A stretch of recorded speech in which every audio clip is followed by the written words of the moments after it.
up, everybody? Welcome to another episode of Trust Your Board Podcast. I'm your host, Stephen Wright, joined by the wonderful William Monroe. How you doing, Will?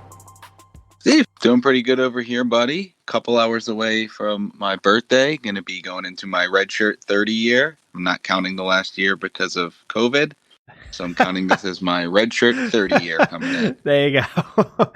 Good idea. Yeah, definitely right? a lost year here. Yeah, I think everyone gets a red shirt this year because of COVID. So everyone, can go unless you want to, unless you're turning 21, right? And you got something that. Other than that, I think you use the red shirt and keep the year eligibility there. Solid idea there, man. Solid idea. That's what I'm thinking. But yeah, we got some Wednesday afternoon football tomorrow. 3:40 football game. Yeah, that's going to be different. That's a fun little hump day surprise. Yeah. That's actually, I guess it's probably too close to the week before, and that's why they do Thursday. But a hump day football game would be good marketing, I'd imagine. People would be all over that. But yeah, I mean, I think it makes sense. But yeah, you want to kind of keep the games together.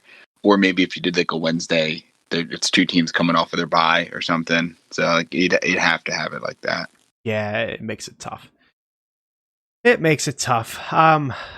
sitting here staring at our work league that I think your run is finally over. Yeah, I was going to say, this will be the first year I don't make the playoffs. But right now, and I still have a player to go. I don't know if you do or not, but my points for are 1297. Your points for is also 1297. Yeah. My points against 1244 and yours 1255. We practically got the same thing going on here. I just happened to roll the dice at 8-3, and you're sitting at 5-6 right now, about to be 9-3 and 5-7. But yeah, the way the cookie crumbles here in fantasy, man, it's crazy to see that. Yeah, the exact same scoring output, but I probably had a couple more blowouts, wins than to put my points up, whereas you probably had a lot more tight wins. Yeah, and I definitely had a lot of, not a lot, but like three. My three losses were terrible losses. Yep. And I'm sure, all of my losses were pretty close, and that's kind of how how the recipe is to get to 5-6 and 8-3 respectively. It is. In fact, I'm looking at the points for, and my team is definitely the odd man out. 1482, 1337, 1401, 1398, 1376, 1297. You have to go down to 9th place to find a team that is in like my ballpark. So yeah, that's just kind of how the season goes. Sometimes it's that luck factor that is prevalent in fantasy football, unfortunately. Yeah.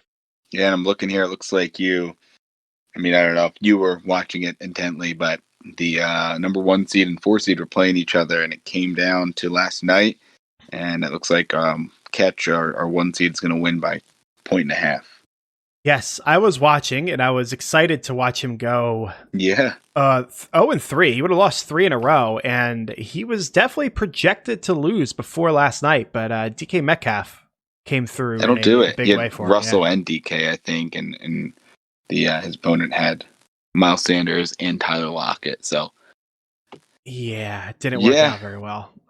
Which is a shame because his opponent had Tanyan with a great game, Fuller with a great game. Younghoe Koo, loaded, and going to come up a point shy. Yeah, close one there, but it looks like now you'll be in a 3-team struggle here for that last bye week. So you're probably going to need one of them to lose at this point, right? Yeah, that's a shame because I would have put me in second and in a pretty good spot. So let's see. I have the last place team. With that in mind, I got to find a quarterback, and I might be losing DJ Moore and Josh Jacobs. So by no stretch of the imagination is that going to be an easy matchup for me. I wouldn't bet your eyes. He just beat me this week, and he's projected to score right around the same that you're scoring this week. So with that in mind, I don't have a tight end right now. So and DJ Moore's on a bye. Week. Oh, this week. Gotcha. Yeah, he got a couple guys back. Herbert had a bad week, but Cooper, you got Chris Carson back, Hawkinson. So got a decent team, but maybe some COVID issues as well. Yeah, so we'll see on that front. The second place team has you. So we will see what happens there. And then the first place team has the ninth place team. Our ninth place team isn't bad by any stretch of the Reigning imagination. champion. Yeah, reigning champion. Just not the best of luck, but could still put up some big points. He's got Claypool on that roster, and you know how that goes. So yeah, it's going to be an interesting week. We'll see. I would like to get that bye.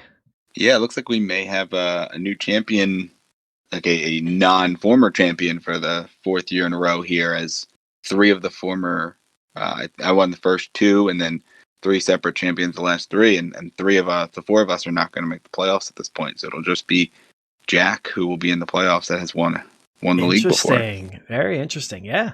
That's good. It keeps the league interesting, right? Keeps it down, yeah. I mean, I have to have a talk with him, make sure we keep the haul close here. We got to make sure he wins it, so we don't let too many people into the Champions Hall of Fame. Yeah, the club loses its exclusive status after a little bit, right? Exactly. You got to keep it close. Oh boy. Hi, you ready to jump into some start sits here? Sure am. Beautiful. So we'll start with the quarterback as always. An interesting one. Taysom Hill at Atlanta, or Kirk Cousins, who we were just talking up yesterday, versus Jaguars. Yeah, I think we're talking up both of these guys, and I think they're both good starts this week. We talked about how much we, weren't, huge Kirk Cousins fans overall, but the situation and what he's done the last few weeks cannot be overlooked. I like the matchup for Taysom Hill better, though, right? He's got Atlanta, and I imagine it's going to be a fairly competitive game. I know the New Orleans defense has been playing pretty well, but we'll see if Julio plays, Gurley plays. But regardless, Atlanta put up some points against, poorish defense, but without two of their better skill players. So I think, with the rushing baseline of Hill, there's nothing that can really match that rushing baseline that you get from a quarterback like Hill, like, Mike Vick in his heyday, Lamar, Kyler. You just have that rushing baseline that you're going to get, 30 to 50 rushing yards. And, it's like getting, an extra 100 plus passing yards. So it's tough to turn down. And the game script, I think is a better game script that it's a rushing game for Kirk Cousins against the Jaguars. So I'll take Hill. Yeah, I will take Hill as well. I do want to call out that it looks like it's an easy matchup. You have, the Atlanta defense, which isn't the greatest, but since firing Dan Quinn, their defense actually hasn't been that bad. They've jumped from bad to like average. So, they're still not a good defense by any stretch of the imagination, but they've jumped up since firing him. So it's not the smash matchup it used to be. But, with that in mind, like you said, it's really hard to ignore that rushing baseline. Yeah. I'm always interested to see how a defense that doesn't usually play against rushing quarterbacks, right? I mean, you have, Kyler plays against his division. Like all these guys that play against their division often, that division, those defenses maybe are a little more familiar with it, but there's not really any rushing quarterbacks in the NFC South. And I'm not sure really who they're playing, but outside of Kyler, there's not really too many rushing quarterbacks in the NFC, right? Now Hill, but he's a new quarterback. So obviously these are professionals and they're going to be able to, defend it. But it's a little different, the Denver Broncos had Kendall Hilton as their practice squad and scout team quarterback, right? And you'll see that with a lot of skill players that are just emulating a Russian quarterback the week leading up to a game against a quarterback that can run. So it's definitely something different than you're used to. And I think that, while they're playing good in Atlanta, it's definitely something that is a little different for a defense that doesn't usually see that. Yeah, absolutely. And sometimes you could dig a little bit deeper. You got to look at like the linebacking core and see how quick they are. Are they a quick group and they can come together? But like you said, you haven't really seen it. I mean, Teddy can run, but he's not the runner he used to be. And I'm not familiar enough with the Atlanta offense to know how many of them, or defense to know how many of them are still around from like the Cam years of 2 years ago. There's your rushing quarterback, I guess. But there's a big difference between a big Cam Newton and anyone else. So it's not even apples to apples. So it'll be interesting to see. But at the end of the day, we're both on the side of Mr. Taysom Hill on that one. Yeah. So next up, we've got a PPR scoring format.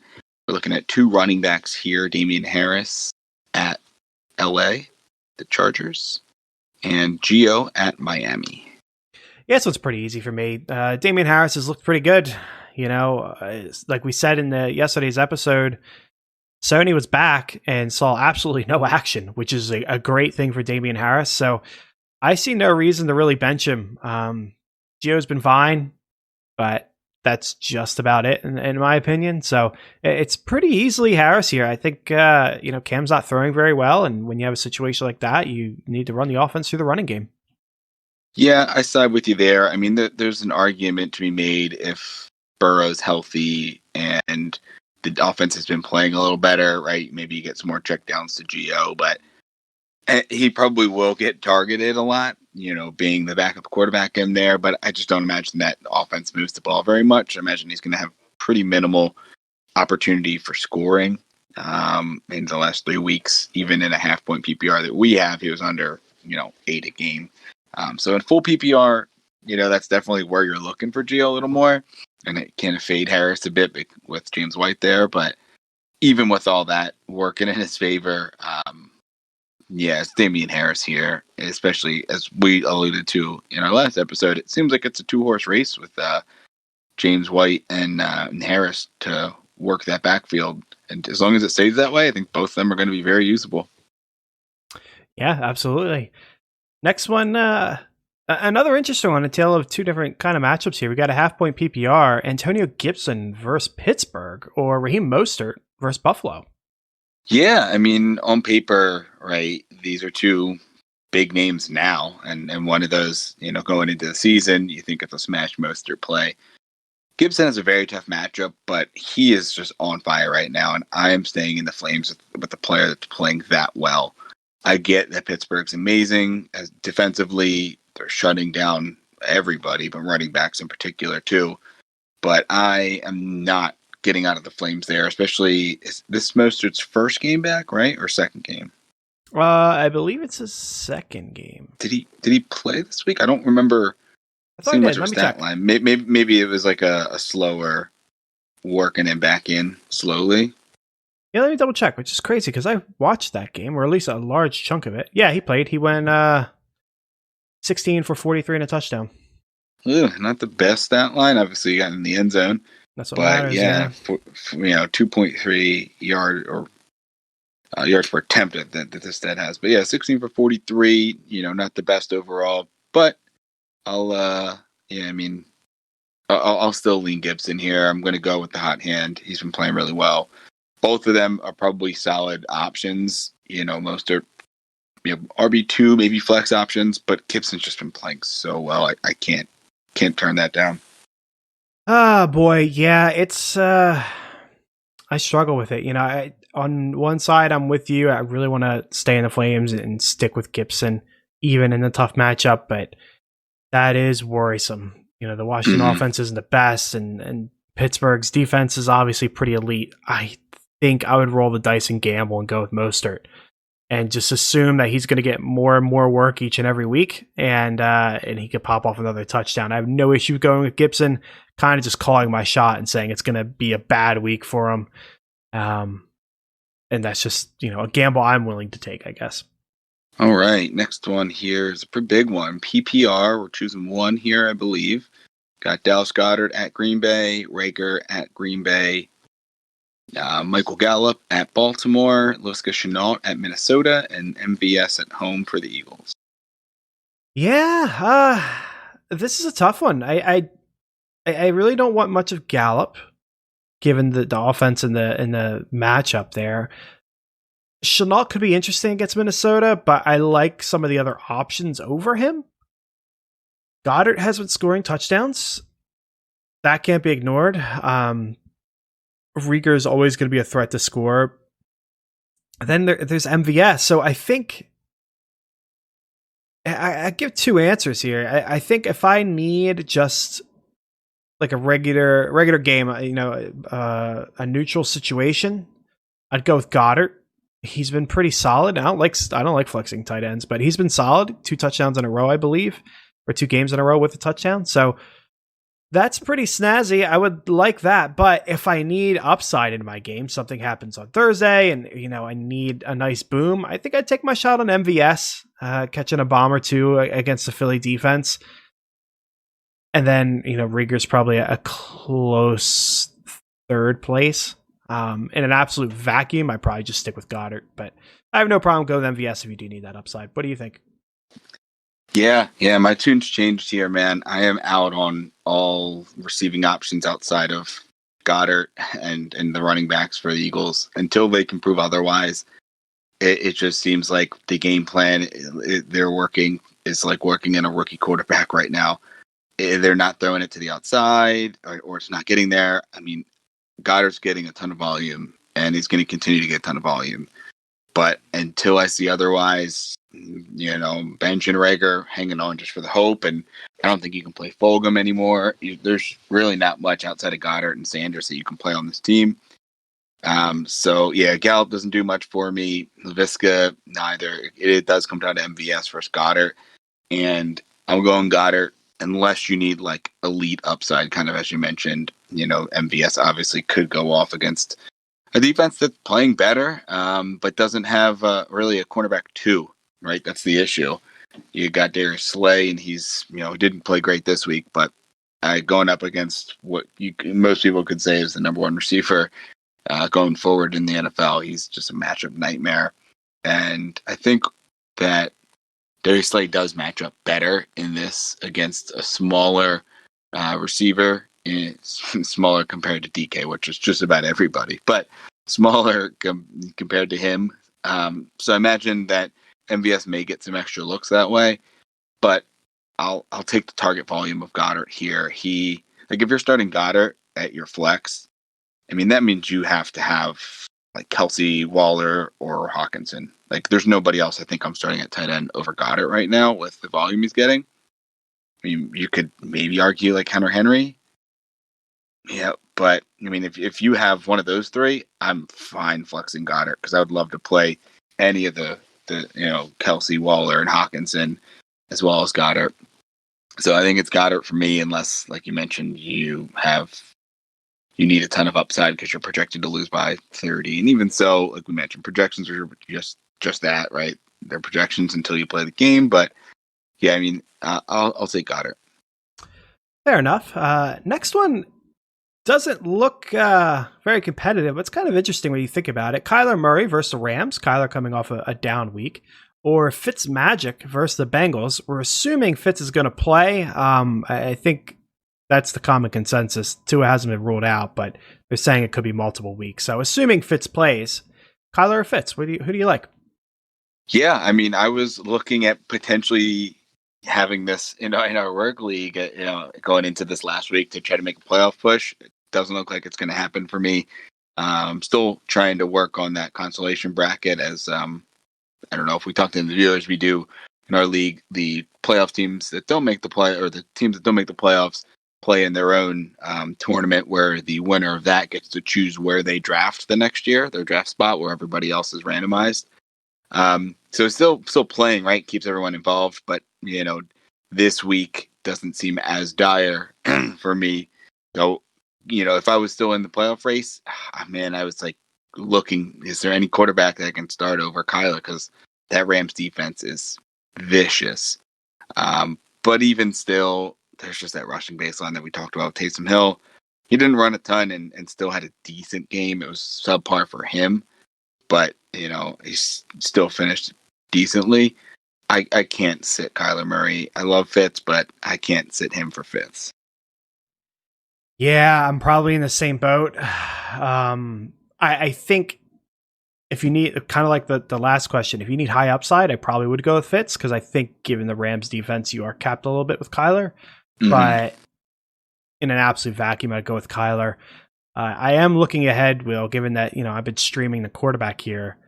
Fitzpatrick, if Tua is shut down for the year, has Vegas championship week, and that's kind of interesting. He's got Cincinnati this week, Kansas City next week, and then New England, and then Vegas. So an interesting lineup for Fitz if you're streaming the position. rest of the season. Just figured I'd call that out. Yeah, and we haven't gotten any news on Tua though, right?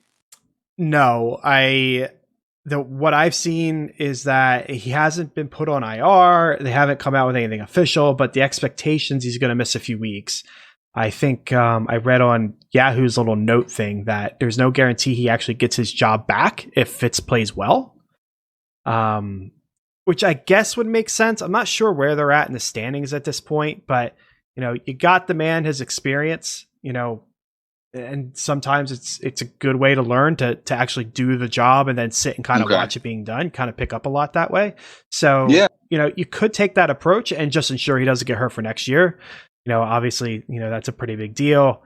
But I, with all that said, I find it surprising if they don't give the job back to Tua. But I know he had the thumb injury, so like sprained thumb. I mean, maybe they just wait until he's ready. But they all are also in playoff position, so they're going to want to go with the guy that gives them the best chance. Yeah, and a lot of it's going to come down to how serious of a contender they are. Like if they're out of contention and Tua's out for say another 3 weeks.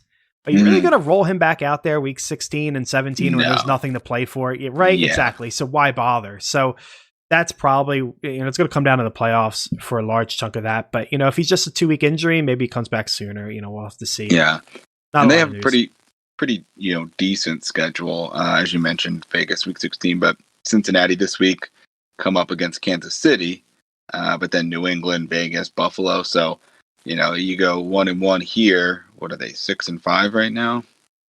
Something like that. Yeah. So you win this, you're 7-5. You lose Kansas City, you're 7-6. You're still right in the playoff mix with 7 playoff teams. So I would imagine he comes back. But if you have an extra roster spot, Fitz isn't a bad stash until we find out. Yep. Fair enough. With that said, let's move on here. PPR. We're actually sitting one here, Will. Stefon Diggs versus San Francisco. Terry McLaurin against Pittsburgh. Calvin Ridley versus Saints, or Deontay Johnson versus Washington. All pretty solid options. Yeah, very solid options. Ridley, I don't think you can sit him the way he's been playing. He came back and is playing well. He's probably the first guy I'm locking in. He was out, a couple games, but, he goes off for 5 for 90 in his first week back, 6 for 50 and a touchdown a second week back. He's locked and loaded. He's the only one on that offense that plays well with or without Julio, whereas it seems like the rest of the offense decides not to show up usually when Julio's not there. And the other 3 are tight, but I just don't think I can sit McLaurin or Diggs. It's got to be Deontay for me. They're all very good options, but I get McLaurin has a very tough matchup, but just like Gibson, the talent's there. I'm gonna roll with the talent. He's been playing well as well. And, Diggs against San Fran, he's the go-to target. So Deontay's good, but there's just a chance, okay, maybe it's a Juju week, maybe it's Claypool week. I'll take those first 3. Yeah, I'm the opposite really. And it really comes down to McLaurin and his matchup. I'm just not a fan of the whole Pittsburgh situation. Diggs against San Francisco, not bad. Kind of middle of the road there. Ridley gets the Saints. I'm with you. I think that's awesome. You imagine Lattimore is going to be on Julio and Ridley's going to have himself a good game. Washington's defense is pretty good, but Deontay Johnson to me is matchup proof. And I mean, not that McLaurin isn't, but there's a quality there where Deontay is on a good offense and it's facing a above average defense, where McLaurin's on an average offense playing against an elite defense. And that's really going to be the difference maker to me. Yeah. I have no problem going with what you suggested there and benching Deontay. I love McLaurin. So to me, it's just more of a preference thing. I have no problem either way, but I'm just scared of that matchup, as I talked about earlier with Gibson. Yeah. And I try, you definitely have to look at the matchup. But, if game script works to their favor, if game script works to his favor, he should be getting tons of targets. And looks like he hasn't been under, 7 targets since this whole season. He's had at least 7 targets a game. So, yeah, I just can't sit McLaurin at this point. But Yeah, these are all great options. So whoever has this set up, good problem to have. Yeah, Um, absolutely. Next up, we got a half-point PPR. We got Devontae Parker versus the Bengals and Deebo Samuel versus Buffalo. Oh boy. I don't think I can say Parker. He's been, there's not a lot to say. He's been putting up fantasy points. He's got a good matchup against the Bengals. Deebo's got a good matchup, but still not fully trusting that San Francisco offense. I'm sure a lot of people are in that same boat. So take Parker pretty easily here. Not much more to say on my part. How about you? What do you think? Yeah, it's closer for me. I think they're really happy Deebo's back, and they're going to give him a ton of targets. I wonder, Steve, if it is Tua coming back this week, does that change your tune at all if it's not Fitzpatrick out there? No, maybe a little bit. Makes it a little I still think tighter. it makes it tighter. I probably lean Deebo there, but for me right now, it's like Parker, and I'm not really considering Deebo, and it'll shift it to like Deebo slightly. I think. Yeah. I mean, yeah, Parker's definitely the play just in a vacuum, right? But there's arguments you could make for Deebo, but once again, still his second week back, or maybe third week back, but very early on in his return, and there's a chance that Ayuk plays. We still haven't seen them play in a game together yet, have we? I don't think so. Maybe 1 week or earlier in the season when Deebo was out for a while, then he came back for a week or whatever, and then was out again. Maybe they crossed over there, but you just did they have Garoppolo at the time? I don't know. Yeah. You worry that they're just gonna eat into each other's production, and for the team still look great, but each of them maybe doesn't have as much. So that could be something that plays into it. So it's Parker for me, but I in one league had been stashing Deebo all year, and my third receiver was DJ Moore, who is hurt and is on bye this week. So I'm very happy to see Deebo playing well, and I am fully confident in him. I will be playing Deebo there, so definitely fire your Deebo up if you have him. Fair enough. Going a little long here, Will. So let's fire through these last three start sits here. The first one's actually something we've never done before. Let's answer a question for week 12 in our week 13 episode here. Yeah. Would you rather start Gus or Ingram against Pittsburgh?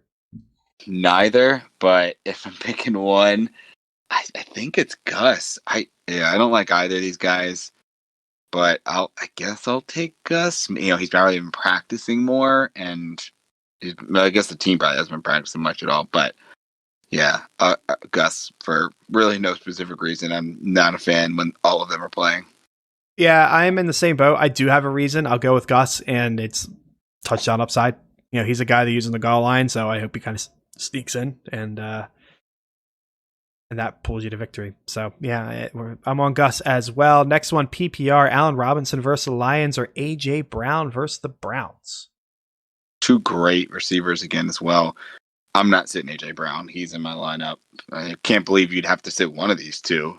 So you must have, DK and Tyreek or something ahead. But I'm more than okay to play both of them. If I'm picking one, it's AJ Brown. Yeah, I'm going that direction as well.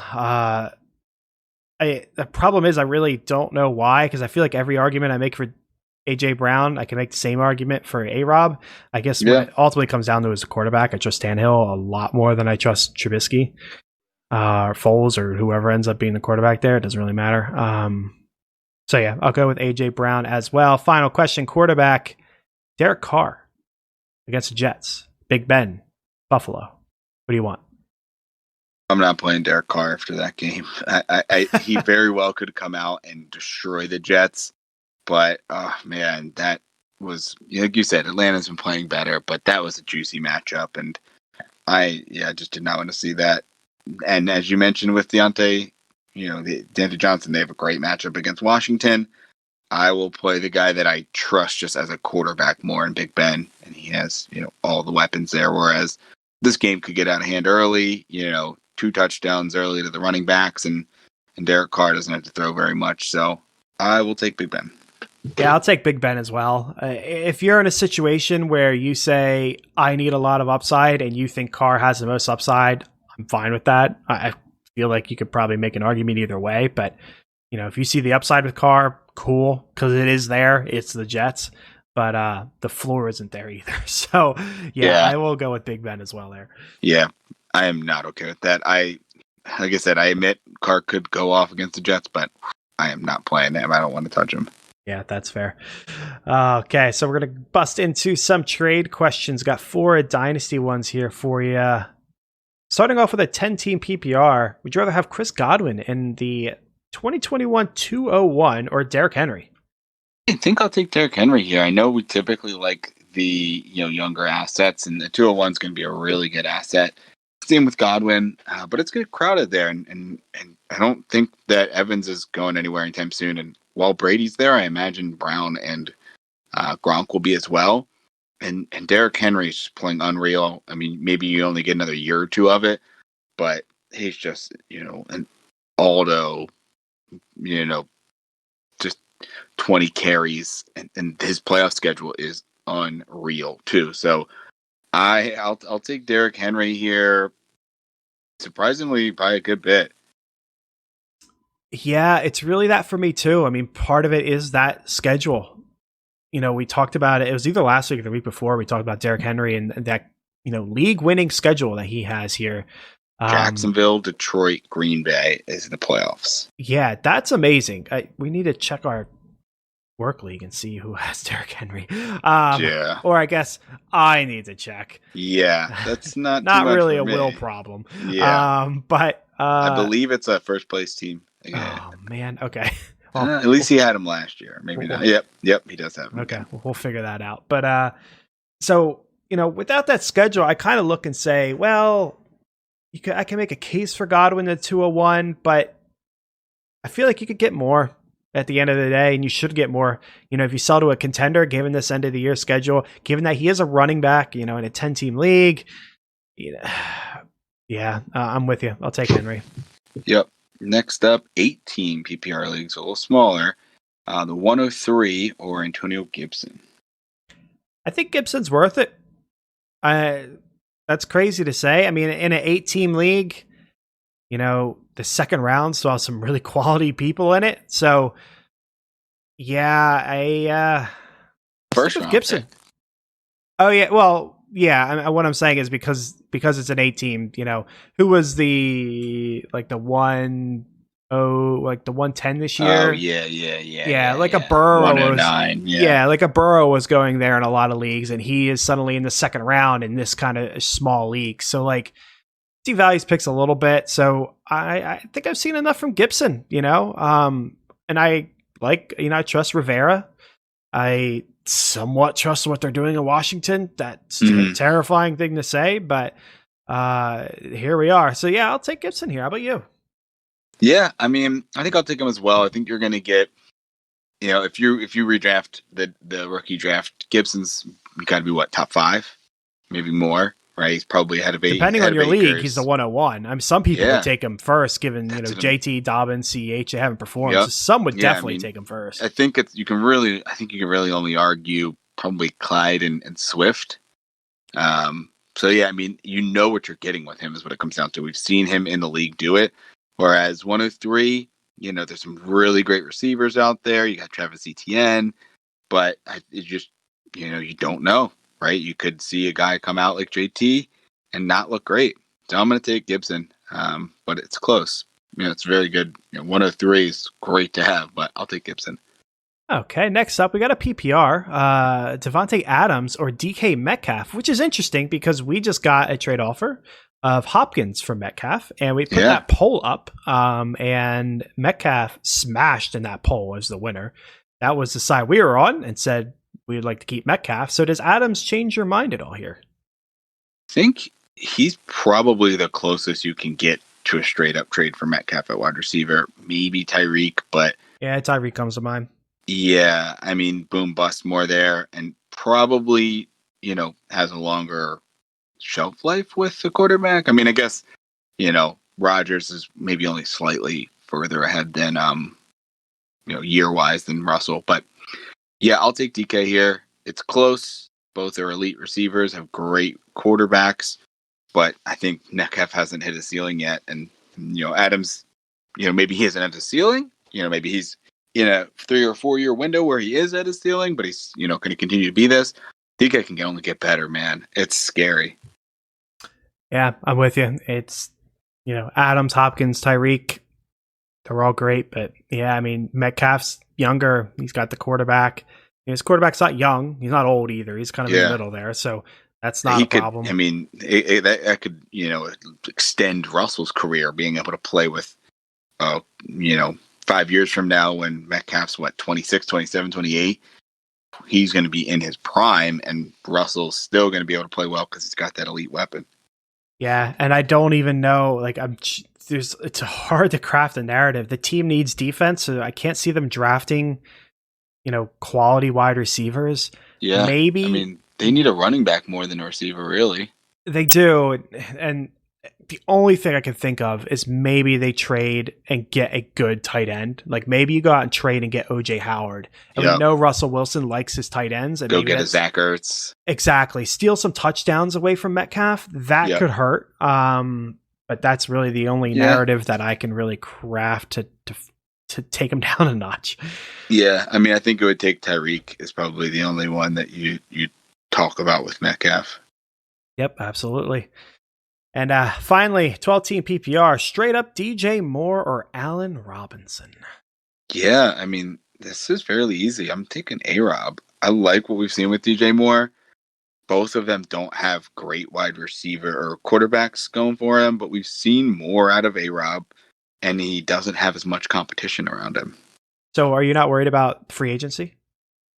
Because imagine he's gone. There's no way he's staying with the Bears. Maybe. I mean, honestly, can it get much worse, though? Right? He's doing this with one of the worst quarterback situations in the league, and really not too much, around him either. Sure, he could go to a different team, but he's good enough that he's going to garner enough targets. Like, if he was in DJ Moore's situation, I think he commands more targets in Carolina than, he can take. Robbie and Curtis wouldn't take as much away from him that they do with DJ Moore. How about if Allen Robinson is a Patriot? I guess it depends on the quarterback situation too, right? Do they get a rookie this year? They're likely, looking to be in the top 10, 15.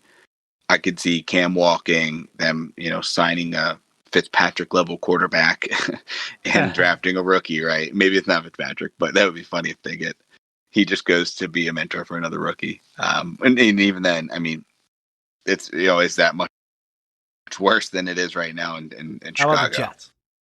Assuming Adam Gase is still a coach. I'll put that qualifier in there. Yeah, that one's tough. I mean, I don't know that they're going to go get a receiver based on what they already have. But, yeah, I mean, it's probably a worse situation. But, yeah, there's not many out there. Yeah, it's tough, and yeah. I mean, if they offer him, I wouldn't. I honestly have a gut feeling that he's going to stay in Chicago.